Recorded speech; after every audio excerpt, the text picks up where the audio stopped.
So last night at midnight, Death Angel dropped a new song. Yeah. Nobody was really expecting that until this week when you started dropping hints on social media. Yep. So I guess first question, what sparked that timing? Well, the timing was because our tour is coming up. So we're about to go out on this Act 3 tour that starts this month. November 26th at Denver, first day, right? Yep.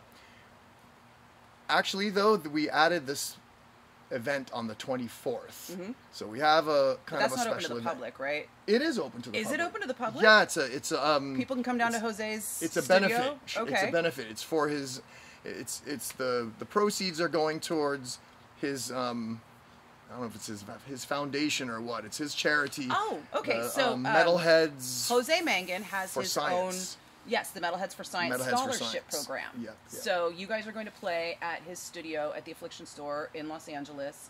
Yeah. As a benefit. Yes. For the scholarship program, Metalheads for Science. Yes. Nice. So it's like a limited audience. I don't know, maybe 200 max or something.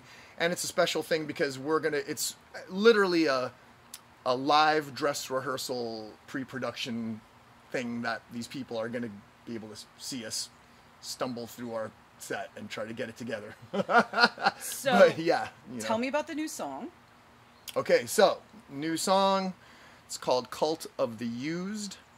And it's our first song that we released since Wrath Bring Fire, which came out earlier this year.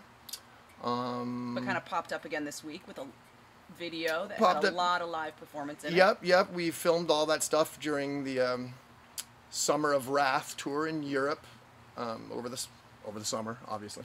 So yeah, we just threw that out there because and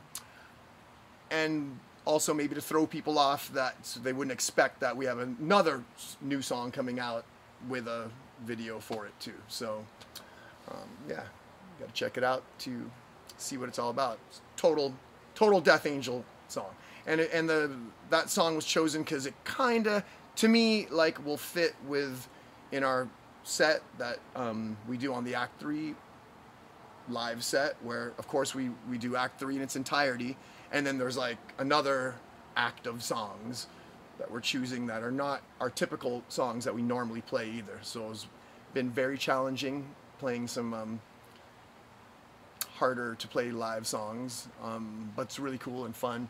Are they still surprises, or can you tell me what one of those would be? I'll tell you one of those. What's the most challenging? Cult of the Used. The new one. Yeah. Okay. Because it's new and it's really tricky to play and sing and do all the stuff at the same time, vocal harmonies and stuff. So. And your muscle memory isn't quite there yet. Yes, that one definitely is like more reps. And there's like a lot of, because Act 3 it fits too, because on Act 3 there's like a lot of singing. I didn't realize until we were rehearsing all the songs that like I'm singing on every song on Act 3, every song. So, and lead on some songs, and definitely a lot of harmonies and background stuff. So there's a lot of playing and singing and stuff that I haven't done for 35 years since the last time we played some of these songs. So that in of itself is brain splitting. And then so the new one is even to the next level, because at least the Act 3 songs, there's some muscle memory in there that like stayed for 35 years. It kind of came back kind of quicker. Scary, it was really weird. Mark said the same thing too. Mark's like, strangely, it was really easy to bring this album back up. Like, it just, because we did it so much at that time, it's like somehow it retained the muscle memory. But there's no muscle memory with new stuff. So we're getting it. It's getting better and better. But that song also has vocal harmonies and kind of stuff that so that's why that's the one to do in the Act 3 set. It's kind of complementary to the Act 3 era. Yes, but not to like, don't get me wrong, like people are gonna go like, that doesn't sound like anything from Act 3. I'm not saying it sounds like something from Act 3, just for our new stuff, to me it's complementary to that set. Okay, so let's talk about new stuff. We've got 2 songs now, which just begs the question, how many more are there in the wings? I'm not gonna say, because that's just the way I am. Okay. But there may or may not be more songs in the wings. Hypothetically, if there are more songs in the wings, Yeah. and you guys are doing the tour this month, are you saving the idea of an album cycle for future, or are you kind of just throwing the idea of an album cycle out the door right now? No, it's definitely not out the door. It's saved for the future. The timing needs to be right. We need a big chunk of clearance of time to properly support a full-length album, and for all the effort it takes to release a full-length album. That being said, our next album will be our 10th album, and I'll be damned if we stop short of 10. I'll be damned if we stop short of 10, and like most of it's written already. So You just said you weren't going to tell me that. no, I thought we were talking about like more singles. Oh, okay. I'm talking about like like these. So it's written. It's not recorded. It may not be recorded, depending on where it is in the process. We may or may not see more songs before the end of the year. Yeah, we definitely haven't. Okay. I can say that we haven't begun recording the album, but there are absolutely demos, recordings of the music and songs that are like being created, and it's been happening for years. The songs that are being released, the singles that we have, they were made to be singles. We're not, so it's like a different mindset from the album that has its own entirety of the collection of songs that belong together for a record.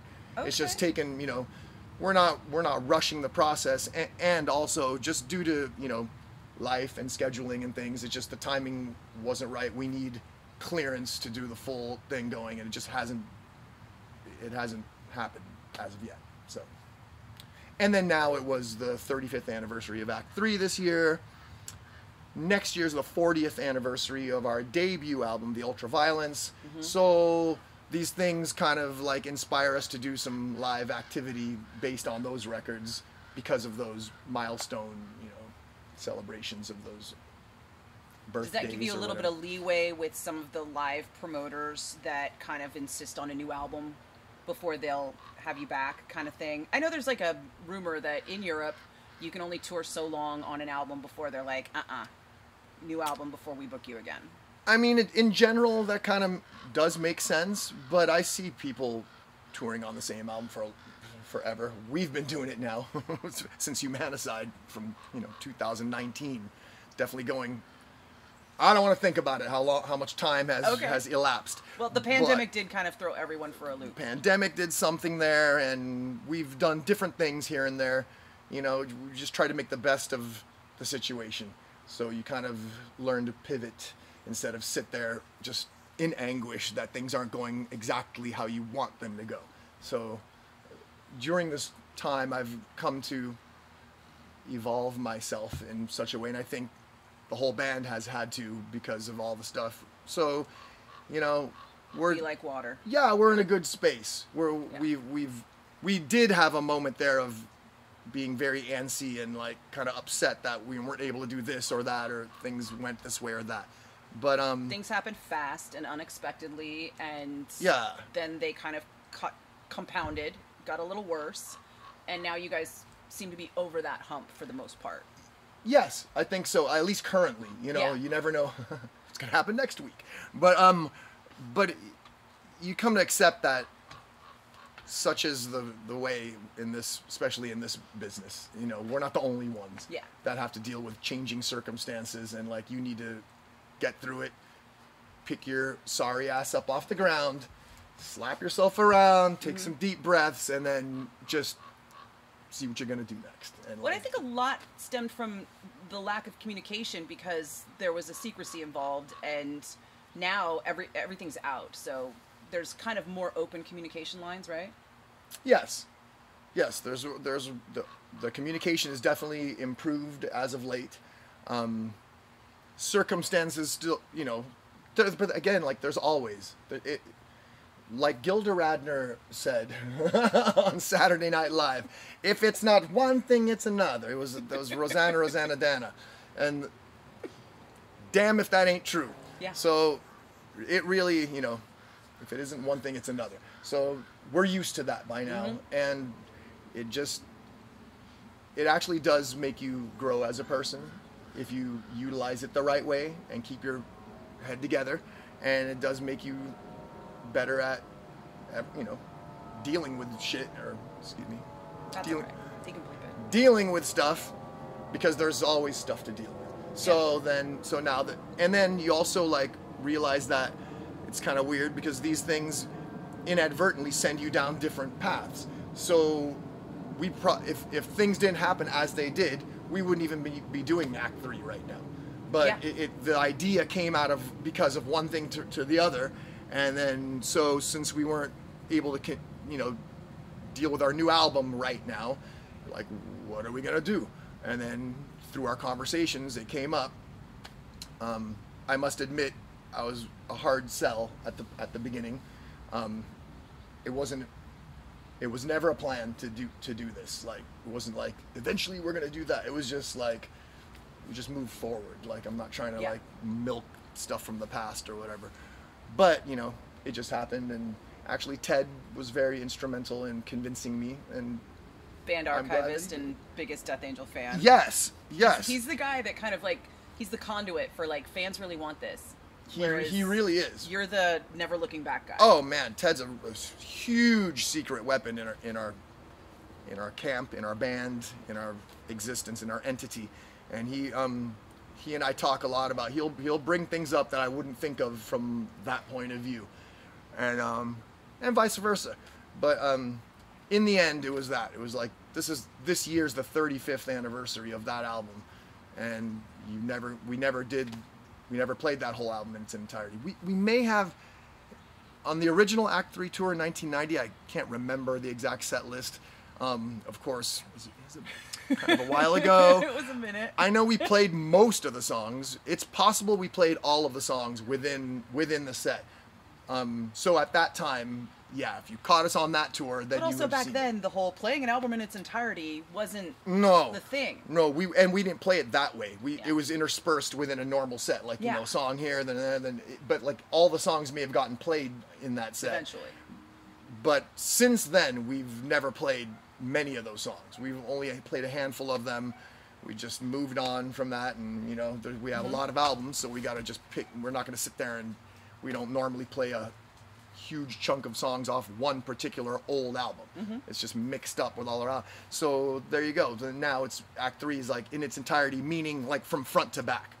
Like it starts and it ends on, like it's like the whole album in a row. So it's really exciting, like, to do it that way. It's cool because it sounds like the album. And then what, right before intermission, you're gonna add the new song and then have the second part of the set that is... We're still working out exactly how we're gonna do it.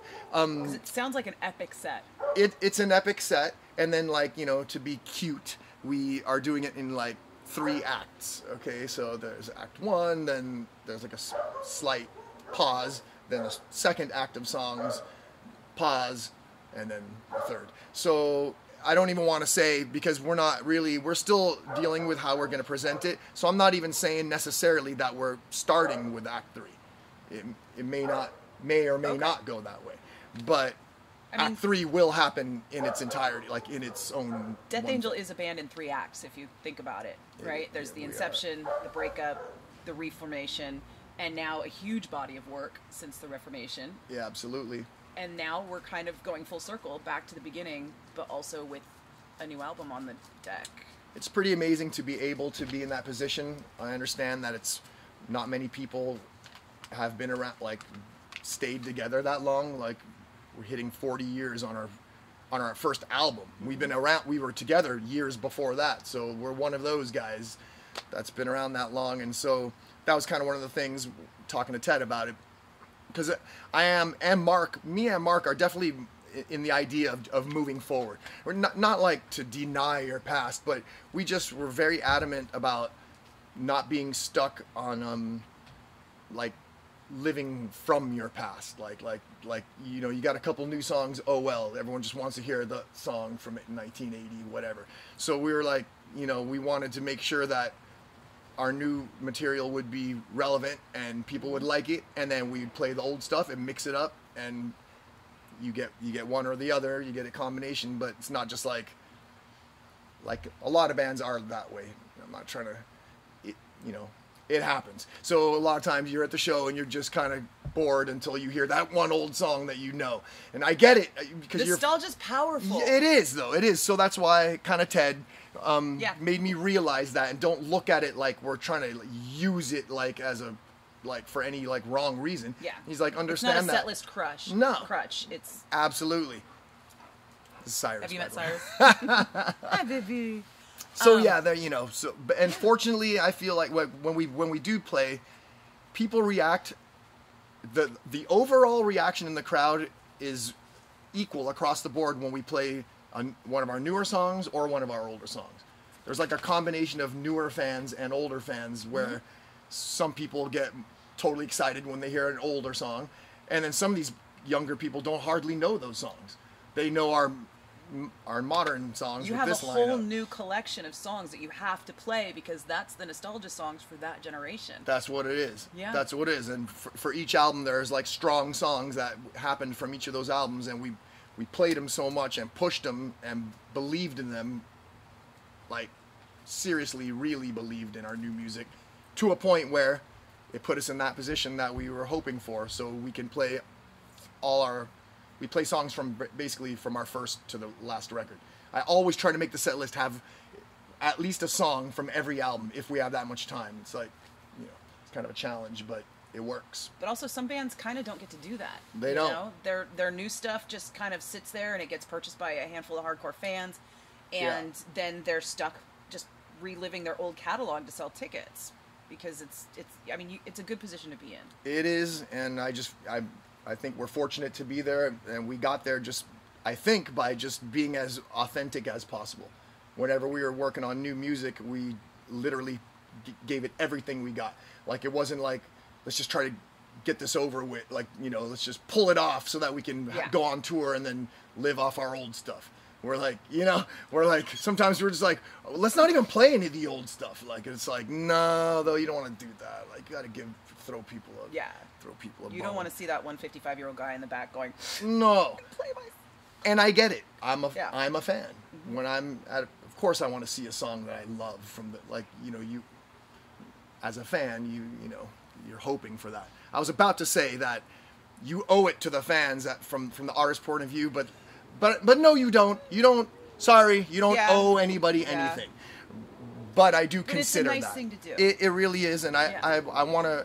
I'm in the idea of wanting the people to be happy from what they're are expecting or hoping that's going to be delivered. I don't want to pull the card of well, we do whatever we want, and just people are like, what was that? I didn't even understand what they did. And well, that's my art. And I'm and I get it. You can do that, but then I don't know. I don't want people to be disappointed. I want people to be stoked when they leave that show. You take your music seriously, but not yourself that seriously. That's true. You can step back and be humbled by the fan demand. Yes, I want people leaving smiling, and high-fiving that they loved that show. So tell me about the new song. Where did it come from? Where do these things come from? It came from out there. It came from out there, went into here, ended up processing in there, and then came out of there and there. Okay. That's how it was, and that was super visual. Well, yeah, I mean that's exactly what happened, because this song is definitely inspired from what was going on out there, as opposed to some stuff that's starting from in here. Okay. What was happening at the time? What is still happening? Okay. Whereby, chaotic. How world. can I say it? Chaotic world. Okay. Yes. It's a depiction of society that's hypnotized and deceived and taken advantage of by who's ever doing the hypnotizing. A story old as time. It really is. And so it was happening a lot these days, and inevitably you're that's what I was thinking of. That's what I was feeling, but at the same time I'm typical. I don't want to write an obvious typical, but sometimes it is that way. Like it's that what else? So I'm just gonna dodge the subject because I don't want to be typical. Like so I instead of that I try to lyrically I try to present it in a way that it's showing that what I said, like the hypnotism and manipulation aspect of things. I'm not trying to like get all this side, that side, or the pointing fingers at each other. I'm trying to say that it's happening to everybody by that up there. Yeah. So like maybe think about that and don't like just like we were cool but now we're not cool because that entity, their plan is working and now we are dividing when we didn't even have to be, like before that. Like we It's were its fine own before frustration because you feel like you can't say what you mean because somebody else is going to take what you said and make it mean something else. That's the part, exactly. That's the part I it's- focus on. Like because it's being experienced with friends, It's hard to ask and answer questions just because of it. right? And everyone I can we feel know, your tension right now. everyone we know I has know. like a friend or two or some people, and even worse, family members, like literally their parents and like other people, where you know you just the conversation, like it's like getting people static with each other, and that wasn't really. It's like not necessary. Like people could have different points of view, but I think the machine is working its thing on everyone and causing that to like really happen like in a big way. So it's pointing that out, and then it kind of it's urging you to like let that go and don't and understand that that's happening and don't feed into that. Put it that way. So we know Death Angel's plan through the end of the year. The Act 3 tour across the U.S., and then it ends with another Death Angel Christmas at the Fillmore in San Francisco for the first time. That's going to be awesome. 2 nights. Yes. I think there are still, don't quote me because I haven't checked this week, but I think there are still tickets for the second night, the Friday night. There are still tickets, like, it's almost sold out. Okay, so there may or may not be by the time this happens. Yeah, yeah. It's getting close. So, yeah, 2 nights at the Fillmore, you know, just that alone is, like, severe bucket list to me. So, like, I'm super excited about that. Well, the second night, that is even, like, that's just, like, what is happening? Like, you know, we were apprehensive to take it to the Fillmore for one night just because we didn't want to, like, all of our Christmas shows, nine of them running, have sold out. Every single show, 2 nights, 2 nights, 2 nights, 2 nights, they're all sold out. We're super proud of that. And we're thinking, you know, going to the Fillmore, you might, because we know that some people go both nights. So you couldn't count, like, Right. you know, the total of the 2 nights would equal the Fillmore. But we're like, yeah, half the people are there both nights. So Because the Fillmore is double the capacity. it's double the capacity. Of Slim's, and I think it's 50% more than Great American. So you're going way up in capacity, Way up. and And you can't count the repeat people. They have to be like all I don't want to say different you're people. going up in prestige, but like the legendary Fillmore Oh, started yeah. in 1960. The legendary with Bill Fillmore. Graham, and you know, My it's- favorite venue. It was always my favorite venue in the city. People Like, want to know: will there be a poster? that's what I want to know. I've pushed for that so hard that Yeah. by now, like, literally our agent and management are like, okay, already. Let's focus on other So things. Like, maybe. yeah, like I just keep going. You know, Okay. they make those posters. They're like, yeah, we got the memo. We're kind of a pushing thing. for that. Okay. But they do make those. Like, I've got a handful myself, and they make them. They make them when the show's sold out, and they give them to the fans on the way out. Like, I've had those, and the show is sold out, if not 2 nights. So come on now, like that'll be. And of course, if they hang it in the Fillmore, like on the legendary wall of, like, then I'll just be, because of course, we're from San Francisco. Come on. And this is Born Death and Angel- raised in San Francisco and been to the Fillmore since we were little kids and looking at all those posters. We are on there real small because the when we played with The Metallica. Metallica? Yeah. Mhm. So, you know, that was at least we are on the wall, and that's good enough. But this is, you know, it's our show, so that'll make me This is Death very Angel's happy. first headline at the Fillmore, right? headline at the Fillmore. Exactly. So that's bucket list maximum to me. I'm very excited for that. And then it's being the last 2 nights of the tour, that also worked out by design too, because we in theory, we should be as on fire for those shows as we could be, because we've been doing it for a month already, and like we come, and then we're like excited because we're home from tour. We're like, you know, whenever you pull into the Bay Area from U.S. tour, you're just like, oh, because home, and then you know, you just. But then on top of that, we go straight to the Fillmore. We don't even go home. We go to the Fillmore to load it, and then you know, then you know all your friends and everyone are going to be coming that night. It's just like it takes everything to the highest level of like total. So you've got to work out that set list while you're on the tour. Exactly. Which means you got to start rehearsing what, the Beatles tune, a couple Christmas tunes. We've already been. Yeah, you got them already. We started rehearsing for this tour in July. This is the longest and hardest we ever rehearsed and prepared for a tour, ever, like easily ever. Easily. Nice. In July, we're already dealing with the Christmas show and the whole tour, and we've been going at it hard ever since. So now we're in the final, now it's gonna really get real. Like this week, Tilo, our front of house sound engineer, is bringing his entire board into the rehearsal room, and like we're like going the whole, like now we're doing the full. It's gonna get really. I'm excited for you though. Yeah, it's pretty exciting. I'm just trying to. And I remember for chill. a minute you were not going to add the second show at the Fillmore. Yeah. And I remember being like, come on. Yeah. It'll sell. You were one of the people that got me to. You were one of the people. There was a handful of people that was trying to convince us, including the Fillmore, and but again, we're like, no, let's not push let's not push it, and it's like, no, let's do it, and there you go. Now it's looking pretty good, so that's pretty freaking exciting. Is there a plan for 2026 yet, or is everything still kind of on hold because of everybody else? Things are being planned. Okay. Things are being planned. We have already announced like a handful of festivals. We're definitely doing the latter summer Europe festivals. So there's like 5 or 6 that have been announced by now.